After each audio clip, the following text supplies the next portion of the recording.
prudentielle très stricte dans les règles valoises et une perception des risques parfois exagérée. Mais nous avons contribué à notre façon au niveau du FAGAS pour que le financement atteigne les PME, l'agriculture et les infrastructures locales. 70% des économies africaines sont rurales et les crédits à l'économie destinés à l'économie agricole et rurale représentent 2% au maximum 5%. Comment l'Afrique peut vaincre la faim? Comment l'Afrique peut vaincre la famine? Normalement, le continent africain peut exporter la nourriture au lieu de l'en importer. Mais face à ce paradoxe, on continue à assister que l'Afrique, chaque 2-3 ans, on crie famine, on demande que la nourriture nous vienne de Rome, de Venise, etc. C'est inacceptable.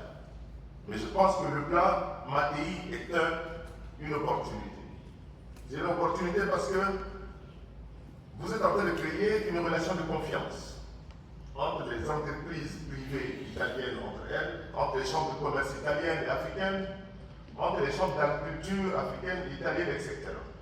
Mais entre les banques également, nous les banques africaines nous demandent, aidez-nous à trouver les débouchés pour mobiliser les ressources au niveau européen, au niveau international.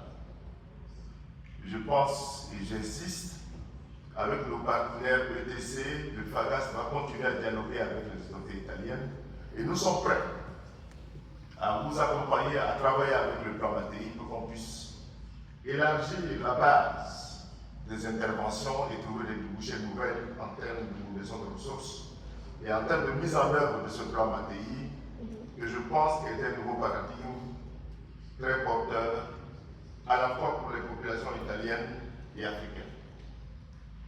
La confiance entre l'Afrique dépend également de la capacité des Africains à dialoguer positivement avec les partenaires italiens. Donc, intégrer directement les banques africaines comme cofinanceurs de ce plan Mattei peut leur permettre également d'apprendre l'expertise que les partenaires italiens ont. Je disais que le sous-développement de l'Afrique n'est pas seulement une question de manque d'argent, c'est une question également de manque d'expertise et de savoir-faire. Le partage d'expérience avec les agriculteurs et les fermiers italiens, avec ceux de l'Afrique, le partage d'expérience avec les chambres d'agriculture et de commerce italiens avec les chambres d'Afrique peut contribuer, associé aux ressources financières, de faire que le plan Mattei doit être une ressource exceptionnelle, une réussite exceptionnelle. Donc, avançons en dialoguant et nous pouvons aujourd'hui associer régulièrement les banques africaines dans les structurations des projets financés par le plan Mattei. Nous devons également travailler sur les monnaies et la liquidité en devises. Et ça, c'est les BABA en matière de finances, parce qu'il y a des obstacles sur les risques de change, sur l'accès limité au financement et en devises longues.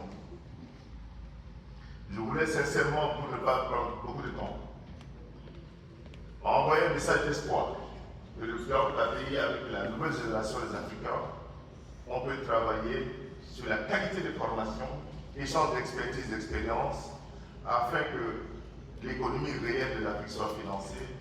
Les échanges entre l'Afrique, entre les pays africains peuvent évoluer parce que nous parlons beaucoup des ELECAF, mais il est plus facile pour certains pays d'échanger avec l'Europe que d'échanger avec les pays africains eux-mêmes. Donc la connectivité, les transports permettront également à des produits bio de l'Afrique d'être réexportés ici à l'Europe parce qu'ils ont bénéficié du plan Mattei.